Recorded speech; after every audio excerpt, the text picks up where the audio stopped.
Assalamualaikum warahmatullahi wabarakatuh. Nama saya Ruliana Mutiara Oktavia, NIM 2019-31003, Prodi Bimbingan dan Konseling Universitas Muria Kudus. Di sini saya akan memaparkan materi dengan tema mengetahui bakat dan minat. Apa itu bakat? Bakat adalah kemampuan yang dimiliki seseorang secara alami dan bisa dikembangkan dengan lebih cepat dan lebih baik dibanding dengan orang biasa. Selanjutnya yaitu jenis-jenis bakat. Yang pertama yaitu bakat umum. Bakat ini dimiliki oleh setiap individu dan menjadi suatu yang lumrah. Contoh, mampu berbicara, mampu membaca, menulis, dan lain-lain. Yang kedua yaitu bakat khusus. Tidak semua orang memiliki bakat khusus yang sama antara satu orang dengan orang lain. Contoh, kemampuan seseorang dalam berhitung, bermain musik, dan lain-lain. Yang ketiga, bakat skolastik. Jenis bakat ini mencakup kemampuan berpikir, penalaran, pengurutan, pandangan hidup yang bersifat rasional. Yang keempat yaitu bakat mekanik. Bakat ini mengarah pada hal mengamati atau menceritakan pola 2 dimensi maupun 3 dimensi. Biasanya dimiliki oleh pilot, arsitek, fotografer. Selanjutnya yaitu faktor yang mempengaruhi bakat. Yang pertama, tingkat pendidikan. Ini dikaitkan dengan pola pikir seseorang terhadap bakat tersebut. Yang kedua yaitu faktor lingkungan. Ketika seseorang dikelilingi oleh orang-orang yang memiliki kemampuan yang sama, maka lebih mudah untuk mengembangkan bakatnya. Yang ketiga yaitu struktur saraf motorik yang baik akan menunjang seseorang untuk mengembangkan bakatnya. Yang keempat, memiliki minat tinggi. Minat memberikan dorongan dan motivasi terhadap diri sendiri untuk melakukan hal yang lebih baik. Di sini saya akan memaparkan minat. Apa itu minat? Minat adalah perhatian yang mengandung unsur-unsur perasaan. Minat merupakan dorongan atau keinginan dalam diri seseorang pada objek tertentu. Misalnya, minat terhadap olahraga atau hobi tertentu. Selanjutnya yaitu faktor yang mempengaruhi terbentuknya minat. Yang pertama, faktor dorongan. Faktor ini dianggap paling penting karena tanpa adanya dorongan, minat seperti apapun tidak akan pernah muncul ataupun juga diwujudkan. Yang kedua, faktor motif sosial. Faktor ini untuk melakukan suatu aktivitas supaya dapat diterima serta juga diakui oleh lingkungannya.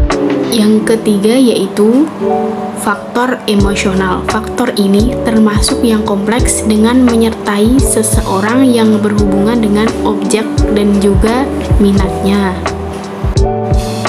Berikutnya yaitu 12 jenis kategori minat serta contoh profesinya. Yang pertama, mechanical.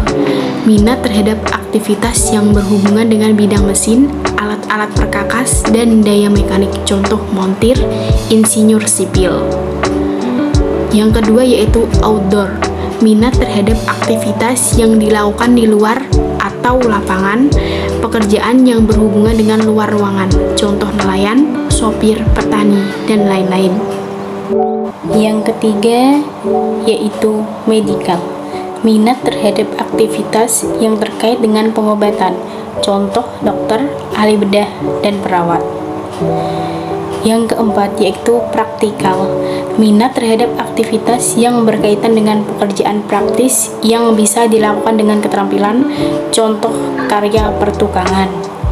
Yang kelima yaitu klerikal. Minat terhadap aktivitas ketelitian dan ketetapan dalam perhitungan. Contoh yaitu pegawai bank. Selanjutnya yaitu nomor 6, social service. Minat terhadap aktivitas yang berkaitan dengan kesejahteraan masyarakat, keinginan menolong, dan menasihati keinginan mengerti orang lain. Yang ketujuh yaitu musikal. Minat terhadap aktivitas yang berkaitan dengan musik, baik memainkan, mendengarkan, bernyanyi. Contoh, pemain musik dan penikmat musik. Selanjutnya yaitu nomor 8, literari. minat terhadap aktivitas yang berkaitan dengan buku-buku kegiatan membaca, mengarang, contoh wartawan, penulis skenario, drama, atau film, atau sinetron. Yang kesembilan, estetik, minat terhadap aktivitas yang berkaitan dengan keindahan, bersifat seni, dan menciptakan sesuatu yang bernilai seni, contoh seniman, arsitek, perancang. Selanjutnya, nomor 10, personal kontak, minat yang berhubungan dengan manusia, diskusi, membujuk, bergaul dengan orang lain, contoh sales, konselor, motivator. Nomor 11, scientific, minat berhubungan dengan kreativitas dan analisis, penyelidikan dan eksperimen kimia maupun pengetahuan umum, contoh insinyur, ahli biologi. 12, komputasional, minat yang berhubungan dengan angka-angka, contoh akuntan. Cara mengembangkan bakat dan minat. Yang pertama, tes bakat dan minat. Tes bakat dan minat akan menguji kesukaan serta kompetensi yang ada pada dirimu. Meskipun sifatnya tidak mutlak, hasil tes minat dan bakat bisa dimanfaatkan untuk mencari kegiatan atau jurusan pendidikan yang berpengaruh besar bagi masa depanmu. Yang kedua, berdiskusi dengan orang terdekat. Cobalah menanyakan pendapat orang-orang terdekatmu mengenai potensi yang mereka lihat dalam dirimu. Misalnya, bila orang-orang terdekat menganggapmu unggul dalam bidang menggambar, berarti kamu punya bakat di bidang visual dan kecerdasan spasial yang tinggi. Yang ketiga, jangan ragu mencoba hal baru. Kamu tak akan pernah mengenali potensi besar dalam dirimu bila kamu ragu mencoba hal baru. Itulah sebabnya kamu mesti lebih produktif melakukan hal-hal baru tersebut. Yang keempat, tak perlu terpengaruh dengan pandangan negatif orang lain. Banyak orang yang mengalami kegagalan karena terlalu terpengaruh dengan pandangan negatif orang lain. Faktanya, hanya kamu yang berhak menentukan jalan hidupmu sendiri. Saran dan kritik orang lain memang patut ditampung sebagai bahan evaluasi diri. Namun, bukan berarti hal tersebut boleh membuatmu minder dan meragukan kemampuan diri sendiri. Justru, kamu harus membuktikan bahwa kamu berhasil menentukan cara mengembangkan potensi diri sehingga kamu dapat menjadi pribadi yang sukses.